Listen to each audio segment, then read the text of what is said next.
Obviously, Caitlin Clark working out during at this time is impressive. And first of all, Rob Dozier that's a big hire. Like, obviously with Keith Porter being gone, like Rob Dozier, that is a big hire. That's a really big hire considering like where he is, like what he has done. Like, he has been Raindrop, drop top, eyeball, nonstop. Those were Caitlin Clark's words back in 2016, and 8 years later they feel almost prophetic.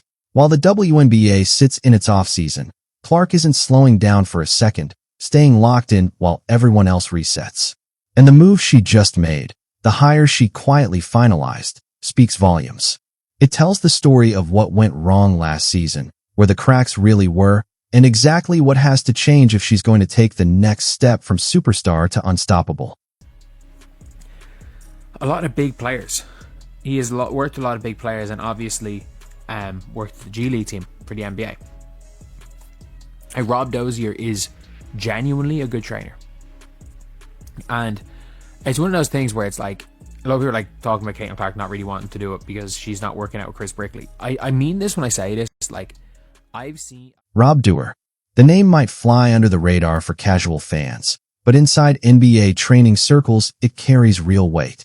This isn't some social media trainer chasing clicks with flashy drills. Dozier has worked directly with NBA teams, trained G League rosters, and helped shape some of the league's most polished skill sets. That's why the timing matters. Caitlin Clark bringing him in immediately after Keith Porter's departure isn't a coincidence. It's a statement. It signals a clear, deliberate shift in how she's structuring her development team and how seriously she's attacking the next phase of her career. A lot of these workouts on an individual basis. When you're going to any of these NBA trainers on an individual basis, they all do the same thing. Like, you're looking at similar things. Maybe Drew Hanlon has people jumping and doing 360s in the air a little bit more. But working out with these people, it's not necessarily about what they do in the individual sessions. It's who they can bring. The difference is who they can bring with them. So, like, especially on the men's side. Here's what people get wrong about elite trainers. Guys like Drew Hanlon, Chris Brickley, and Rob Dozier all run essentially the same drills. Catch and shoot mechanics don't magically change at the pro level. The rebounder passes, the shooter catches and fires, and the footwork stays the same whether you're 10 years old or in the league. So if the drills look identical, what actually separates a good trainer from a great one? It's not the exercises themselves. It's the environment they create and, more importantly, who they bring into the gym. Like, Drew Hanlon would fly them over to LA in the summers, and they would play against, these were like really high level D1 guys, played pro, never were close to the NBA because you can't really get an NBA player to commit to doing that. But they'll fly over to LA for a little bit of money, and during the summers, their job would basically be, you're playing against these guys, you're guarding these guys, you are not giving them NBA level defense, but it's good enough defense that it's better than like getting a trainer, but it's not good enough defense that, you know, you're just going to swat them every single time, or like the moves aren't going to work. And that's the reason why a lot of these trainers are so successful. It's not necessarily about the drills they do. Think about how Drew Hanlon operates. Every summer he flies high-level Division I players out to LA, guys who went pro overseas, players talented enough to compete at elite levels but who never quite cracked the NBA, and gives them one simple job: guard his clients. Not NBA-level defense meant to embarrass them, but real, competitive resistance that's miles better than a trainer half-heartedly waving a hand in someone's face. That's the secret sauce. That's what turns workout footage into real development. And when you watch the clips from Caitlin Clark's session with Rob Dozier and notice there are 5 people in the gym, that's not a coincidence. It's a statement. The real value isn't the drill. It's who they can put in front of her on the defensive end. It's that who they can get them to come up against on the defensive end. It's how they're able to put them in settings to succeed, and that's the real thing. And if you look, some of these high-level NBA trainers have 3-4 NBA players on the go at the same time. Like, as far as a shooting workout is concerned, whether it's Chris Brickley, Drew Hansen, Rob Dozier, or me, if it is a catch-and-shoot workout, it is irrelevant. One person acts as a rebounder. Kicks. Last year's workouts with Keith Porter were mostly Caitlin versus dummy defense. Porter waving his arms, maybe closing out at half speed, while Stephanie White shouted encouragement from the sideline. There was no real live competition. No one forcing her to finish with her left hand through contact.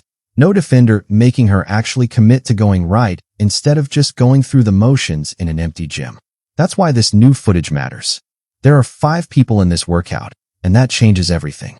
Someone is playing real defense. Someone is creating true game speed, and that's the difference between looking sharp in a drill and being sharper when it actually counts. Okay, we saw last year. It was Caitlin Clark. It was Caitlin Clark and kind of dummy defense by Keith Porter. It was Stephanie White shouting things at Caitlin Clark as she did a workout. But considering there's this many people here watching, the reality is that surely one of these is acting as a defender. There's 5 people there. You can play 2s. You can play 3s to get her work in. And here's where it gets specific. Those 5 people in the gym aren't random Indiana Pacers employees who just wandered into a workout. Caitlin Clark is training with Pacers trainers and Pacers staff. The same organization that develops NBA talent is now applying that full infrastructure to the WNBA's biggest star. That's an NBA-level approach to player development. And it's exactly what she needed after last season exposed her weaknesses, showed where teams were targeting her, and made it clear that talent alone wasn't going to be enough without real, high-level support around her. Dan, just doing a one-on-one workout. And that's what my hope is from looking at this. Obviously, there are people just there. But I doubt random people from the Indiana Pacers organization that have not worked with Caitlin Clark. If nothing else, Caitlin Clark is working out with Indiana Pacers trainers. She's working out with Pacers trainers. She's working out with the Pacers staff. And that's the thing, again, when it comes to people that are in staff. Like a guy I used to play with worked as like a really low-level S&C coach for the Houston Rockets. But like this guy was like, here was the fucking man. Like I played, like he's pushing, like he's 30, in his mid-30s, late 30s now, but he's still the fucking man when he plays here. But like, again, he was just in and around the organization for Houston. So at times... Because let's be honest about what happened last year. Caitlin Clark bulked up. Her arms were noticeably bigger. She was stronger, and there were real benefits to it. She wasn't getting knocked off her spots as easily, and she could hold her ground against physical defenders. But there was a trade-off. She lost some mobility, her shooting mechanics started to drift, and eventually the injuries followed. The league's physicality combined with that added muscle created the exact situation everyone was trying to avoid. Now, when you look at the recent photos from her birthday, the shift is obvious. She's slimmed back down, returning to a leaner build that prioritizes movement, rhythm, and clean shooting mechanics over trying to absorb contact that referees weren't calling in the first place. Stand in as a rebounder, as a passer, like really good player just being in the organization. And my hope is that when it comes to stuff like that, is we are seeing them take an NBA approach with Caitlin. Because she does need to get better going right. And shooting going right. And even though we saw her doing it in workouts, she didn't look comfortable doing it with defense last year. We need to see Caitlin Clark take a left-hand layup. If you watched her workouts last year, I literally said it. I'm like, Caitlin Clark has not finished once with her left hand in an entire workout. Watch her workouts from last season, and something jumps out immediately, and it's alarming. She didn't finish with her left hand once. Not a single time in an entire session, and she attempted maybe 3 pull-ups going right. The exact weaknesses defenses attacked during the season, the very skills she needed to sharpen, were completely missing from her training. And when people pointed that out, it got brushed off as hate. You're nitpicking a workout. But those weren't nitpicks. They were glaring omissions, and they showed up on the court when defenders forced her right, and she had no real counter to punish them for it. At the end of the day, like, we're clearly seeing them go a completely different way with Caitlin Clark. Like, I didn't realize how much Caitlin Clark's arms had bulked up last year until that picture, the picture's going around, it's her birthday, of her at a wedding, where I'm like, she legitimately was like, I don't mean this in like a non-basketball sense, but like, she legitimately had above average size arms. And that's just as a The hope with Rob Dewar in this new setup is that those weaknesses are finally being attacked under real defensive pressure, because you can't develop a left-hand finish without someone contesting it, and you can't sharpen a pull-up three by shooting unguarded in an empty gym. Skills only transfer when they're trained at game speed, against live defenders who force real decisions. That's how habits change and counters get built. And the fact that there are multiple bodies in this workout isn't accidental. It's a sign they're finally taking a true, competition-based approach to her development. fairness to her, like Ryan Howard was trying to run through her and she was bouncing off. Like, there were benefits to Caitlin being bigger. She was stronger, she was less mobile, her shot was fucked, and she got injured. Like, it is what it is. Whereas this season, it's very clear, Caitlin. Here's the broader context that makes all of this matter. The WNBA just watched its biggest star get injured in a season defined by inconsistent officiating and excessive physicality. And when Caitlin Clark went down, ratings reportedly dropped by 50%, exposing how tightly the league's growth is tied to her health and performance. That reality has created pressure everywhere. On the league to clean up how games are called, on teams to better protect their stars, and on Caitlin herself to evolve her game in ways that don't require bulking up just to absorb contact that often shouldn't be legal in the first place.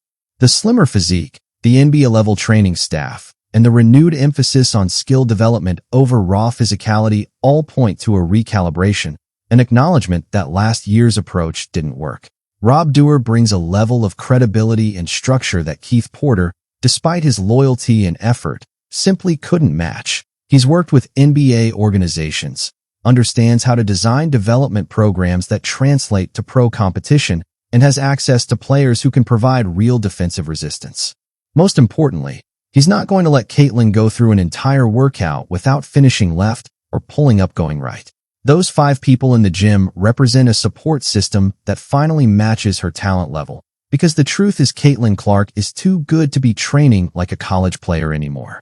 Instagram workouts with no defense might look impressive, but they don't build the skills needed to dominate at the professional level. She needs game speed reps, real defenders, and a focus on the exact weaknesses playoff teams will exploit. And for the first time since she entered the WNBA, it looks like she's getting that. The Indiana Pacers connection makes this even more intriguing, given that organization's track record developing guards like Tyrese Halliburton through systematic skill work, and now that same infrastructure is Bay.